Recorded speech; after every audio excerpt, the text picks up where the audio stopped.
زندگی کو اگر آپ پڑھیں، مطالعہ کریں، اسٹڈی کریں، تو آپ اس بات کو یقیناً ایک حقیقت سمجھیں گے کہ جب تک اسلام مکے میں رہا، اسلام میں کوئی بھی منافق پیدا نہیں، کیونکہ مکی دور جو تھا وہ انتہائی ابتلا اور آزمائش کا دور تھا، انتہائی مشکل اور کٹھن ترین دور تھا۔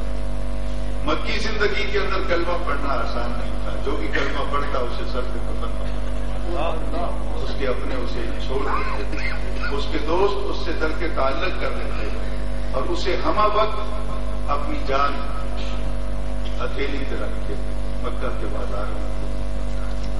اس لیے کون تھا جو منافقت کا لبادہ اوڑھ کے شامل ہوتا؟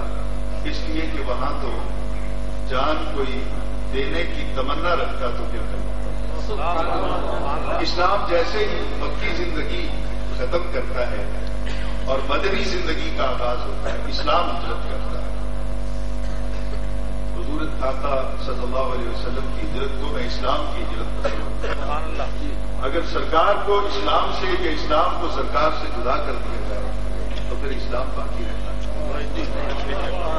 یہ ہجرت حقیقت میں میرے آقا صلی اللہ علیہ وسلم کی نہیں تھی، بلکہ اسلام کی۔ اسلام جب ہجرت کر کے مکہ سے مدینہ میں منتقل ہوتا ہے تو یہاں ایک تیسرا گروہ پیدا ہوتا ہے۔ مکہ میں تو یا کافر تھے یا مسلمان، یا جان دینے والے تھے یا جان دینے والے۔ جیسے ہی اسلام مدینہ طیبہ میں آتا ہے تو یہاں اسلام کی پہلی اسٹیٹ مارچ وجود ہے، جس کے سربراہ مملکت میرے آقا، میرے رجبال، میرے ہادی، میرے سائیں، میرے مرشد نبی دو عالم صلی اللہ علیہ وسلم۔ یہاں بیت المال کے نظام کا اجرا ہوتا ہے، زکوٰۃ کا اجرا ہوتا ہے، صدقات کا اجرا ہوتا ہے، مال غنیمت آنا شروع ہوتا ہے۔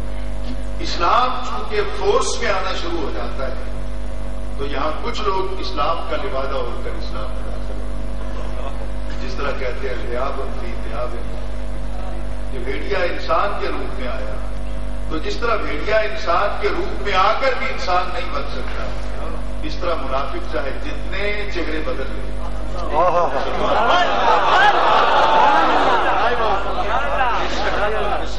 حوارثی وقال یہاں آ کے یہ تیسرا گروہ اسلام میں داخل ہوتا ہے۔ یہ تیسرا گروہ جو تھا منافقین کا، اس کی ہمہ وقت یہ کوشش اور کاوش رہتی تھی کہ کسی نہ کسی صورت میں نبی اکرم صلی اللہ علیہ وسلم کے دیوانے جو ہیں وہ ڈسائڈ ہیں، وہ سرکار کا دامن چھوڑ دیں، سرکار پھر تنہا رہ جاتا۔ لیکن شاید وہ جانتے نہیں کہ خلاق عالم اپنا وعدہ پورا کر رہا ہے، یدخلون فی دین اللہ، کہ لوگ اب فوج در فوج اسلام میں داخل ہو رہے ہیں۔ ڈیلیگیشن آ رہے تھے، وفود آ رہے تھے۔ امام بخاری نے کچھ وفود کا تذکرہ کیا ہے جن میں وفد عبد القیس کا تذکرہ۔ آج توحید کا بڑا پرچار کیا جاتا ہے اور ہم پر یہ اعتراض ہے کہ ہم توحید کا تذکرہ نہیں کرتے۔ میں پوچھتا ہوں، اور سب باتوں پر تو تمہیں بخاری کی روایات نظر آتی ہے، کیا توحید کا سبق جو مدینے والے نے پڑھایا ہے سبحان اللہ کے سبحان حوارثی وقال، چونکہ میرا یہ اوپن لیکچر ہے، میرا کلاس روم نہیں ہے، میں اس لیے دانستہ طور پہ سند کو چھوڑ رہا ہوں اور متن کو بھی باقاعدہ نہیں پڑھا۔ چند مقامات سے اگر ضرورت محسوس ہوئی تو کچھ الفاظ جناب کی سماعت۔ وفد عبد القیس جب سرکار کے پاس میں حاضر ہوتا ہے تو سرکار پوچھتے ہیں کہ تم کون ہو، کس قبیلے سے تمہارا تعلق ہے؟ تو عرض کرتے ہیں کہ حضور ہم عبد القیس، وفد عبد القیس جن کو کہا گیا، عبد القیس کے قبیلے سے۔ تو بڑے خوبصورت الفاظ تھے سرکار کے۔ سرکار نے تو پہلے کہا کہ مرحبا، پہلے تو ان کو خوش آمدید کہا، اور پھر ساتھ ہی آپ نے یہ کہا کہ کیا ہوا کہ تم نادم اور شرمندہ ہونے سے پہلے لے آئیے بخاری شریف میں ابھی آپ کو دکھانے کے لیے کہ تم رسوا ہونے سے پہلے اور شرمندہ ہونے سے پہلے میرے پاس آ گئے۔ تو ثابت یہ ہوا جو در مصطفیٰ پہ نہیں جاتا رسوائیاں اس کا مطلب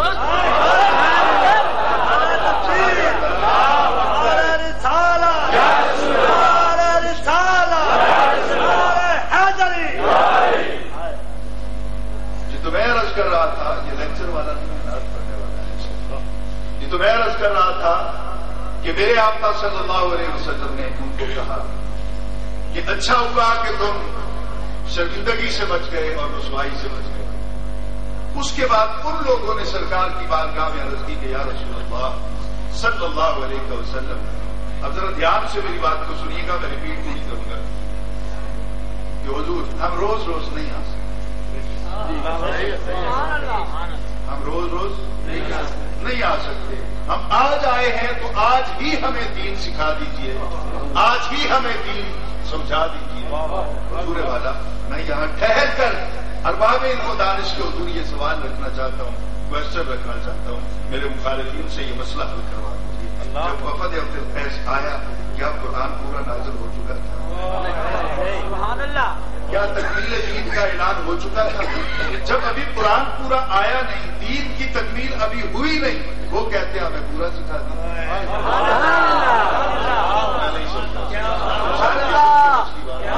وہ کہتے ہیں کہ ہمیں پورا سکھا دیجیے. حضور پورا تو آیا نہیں, صدیق اکبر ان کو سمجھا دیتے جتنا ہے لے جاؤ, کہہ دیتے جتنا ہے لے جاؤ, مولا علی کہہ دیتے, کوئی تو صحابی ان کو سمجھا دیتا, یا خود سرکار کہتے بھی میرے پاس تو پورا نہیں, جتنا ہے میں سکھا دیتا ہوں. اور سیکھنے کے لیے بھی ایک دن میں تو کچھ نہیں ہو سکتا.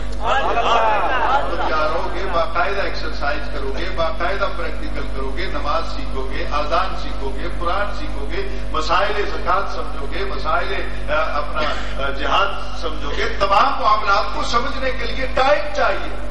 لیکن حضور والا کیا مصطفیٰ صلی اللہ علیہ وسلم, میرے آقا کا در بھی کیا تھا کہ وہ آتے ہیں, وہ ٹائم نہیں لگاتے,